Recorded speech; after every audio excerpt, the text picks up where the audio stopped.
देखो एक क्वेश्चन दिखेंगे, coupling capacitor are used in amplifier circuit to. जो कपलिंग कैपेसिटर होता है वो एम्पलीफायर के सर्किट में किस काम आता है? तो सबसे पहला ऑप्शन जो है वो है allow AC and DC voltage to be applied to the transistor without affecting each other. तो देखो मैं आपको बता दूं, ये जो पहला ऑप्शन है ना यही करेक्ट है। आप बाकी के ऑप्शन को रीड कर लो, ठीक है। मैं रीड करके मैं रीड करूंगा तो वीडियो ज़्यादा बड़ा बन जाएगा, ठीक है। तो देखो मैं आपको अगर ये इसको समझाऊंगा ना तो आपको ऑटोमेटिक समझ में आ जाएगा कि पहला ऑप्शन क्यों करेक्ट बोला मैंने। बाकी के ऑप्शन आप खुद ही रीड कर लोगे। तो देखो यहाँ पे मल्टी स्टेज एम्पलीफायर लग रखा है, RC coupled common emitter amplifier लग रखा है। देखो ये पहला ट्रांजिस्टर ये है, ठीक है, और दूसरा ट्रांजिस्टर ये है। कॉमन इमीटर ट्रांजिस्टर है पहला और ये दूसरा। यहाँ पे दो स्टेज से समझाया है मैंने, फर्स्ट स्टेज ये रही और दूसरी स्टेज ये रही। देखो ट्रांजिस्टर को, ये दो ट्रांजिस्टर लग रखे हैं, अगर इनको सिग्नल को एम्पलीफाई करना है इन ट्रांजिस्टर को तो इनको एक्ट करना पड़ेगा एज एन एम्पलीफायर, ठीक है। और ये ट्रांजिस्टर एम्पलीफायर की तरह तब एक्ट करते हैं जब ये एक्टिव रीजन में काम करे। एक्टिव रीजन में काम करे मतलब बेस इमीटर जंक्शन हमेशा फॉरवर्ड बायस हो और बेस कलेक्टर जंक्शन हमेशा रिवर्स बायस हो। तो देखो इसको अगर अपन को एम्पलीफायर की तरह यूज में लेना है तो सबसे पहले अपन को इसकी बाइसिंग करनी पड़ेगी। बाइसिंग मतलब इसको एक्टिव रीजन में शिफ्ट करना पड़ेगा। तो इन जो दो ट्रांजिस्टर है इनकी जो बाइसिंग करने का काम है, मतलब इनको एक्टिव रीजन में शिफ्ट करने का काम है, वो काम करते हैं अपन इस डीसी वोल्टेज सोर्स और वोल्टेज डिवाइडर सर्किट की मदद से। देखो यहाँ पे भी इस ट्रांजिस्टर के साथ भी एक वोल्टेज डिवाइडर सर्किट लग रखा है।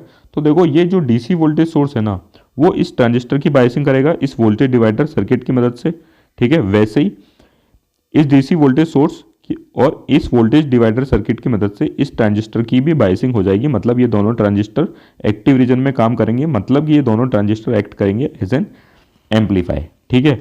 अब देखो यहाँ पे इनपुट एसी वोल्टेज सोर्स लगाया जाएगा, ठीक है। इनपुट एसी वोल्टेज सोर्स लगाया जाएगा, ठीक है। और ये क्या करेगा, एक्ट कर रहा है ट्रांजिस्टर एज एन एम्पलीफायर, तो ये सिग्नल को एम्पलीफाई करेगा। एम्पलीफाई करेगा तो यहाँ का जो आउटपुट होगा वो इस कपलिंग कैपेसिटर के थ्रू, यहाँ का जो एसी आउटपुट होगा वो इस कपलिंग कैपेसिटर के थ्रू सेकंड ट्रांजिस्टर के इनपुट में जाएगा, ठीक है। यहाँ पे ये ट्रांजिस्टर फिर से सिग्नल को एम्पलीफाई करेगा और अपन को आउटपुट मिल जाएगा। तो देखो पहला जो यूज होगा ना कपलिंग कैपेसिटर का वो बहुत ही आसान है। वो क्या है कि यहाँ का जो एसी सिग्नल है ना जो इसने एम्पलीफाई किया है पहले ट्रांजिस्टर को, उसको ये क्या कर रहा है, कपल कर रहा है, मतलब ये ट्रांसफर कर रहा है सेकंड ट्रांजिस्टर के इनपुट में, ठीक है।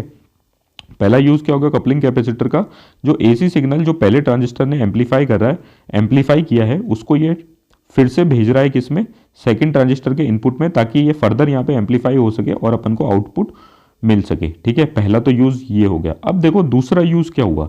देखो इस ट्रांजिस्टर की भी बाइसिंग कर रखी थी, इसको एक्टिव रीजन में रख रखा था, ठीक है।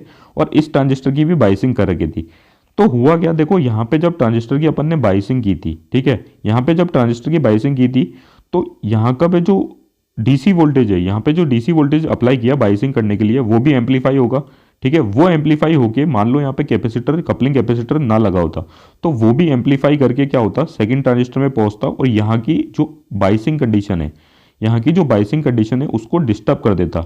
उसको डिस्टर्ब कर देता मतलब ये वाला ट्रांजिस्टर क्या करता है, एक्टिव रीजन में फिर काम नहीं कर पाता।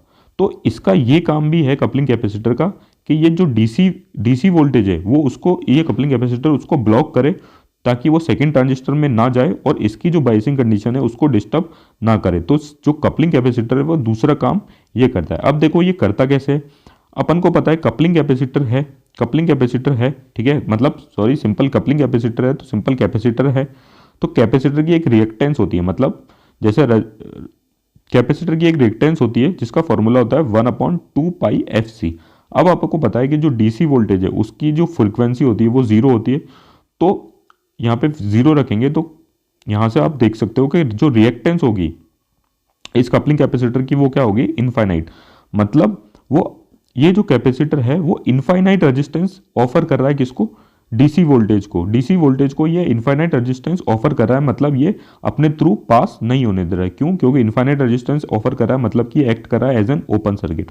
ओपन सर्किट होगा ये डीसी के लिए, तो ये क्या करेगा, डीसी को पास नहीं होने देगा। डीसी को पास नहीं होने देगा मतलब यहाँ की जो बाइसिंग कंडीशन है वो यहाँ की जो बाइसिंग कंडीशन है थी उसकी वजह से क्या होगा, डिस्टर्ब नहीं होगी, क्योंकि ये कपलिंग कैपेसिटर डीसी को पास नहीं होने दे रहा है। कहने का मतलब सिंपल सा, ये यहाँ की जो डीसी कंडीशन है उसको यहाँ के डीसी कंडीशन से क्या कर रहा है, ये कपलिंग कैपेसिटर सेपरेट करा। तो इसका देखो दूसरा यूज़ ये होगा। और यही देखो जैसे कि मैंने आपको ऑप्शन में बताया था, जैसे कि मैंने आपको बोला था कि करेक्ट ऑप्शन पहले ही बता दिया था, और मैंने आपको बताया था कि आप जो मैं समझाऊंगा तो आप समझ जाओगे। तो देखो यही लिखा है, allow AC and DC voltage to be applied to the transistor without affecting each other.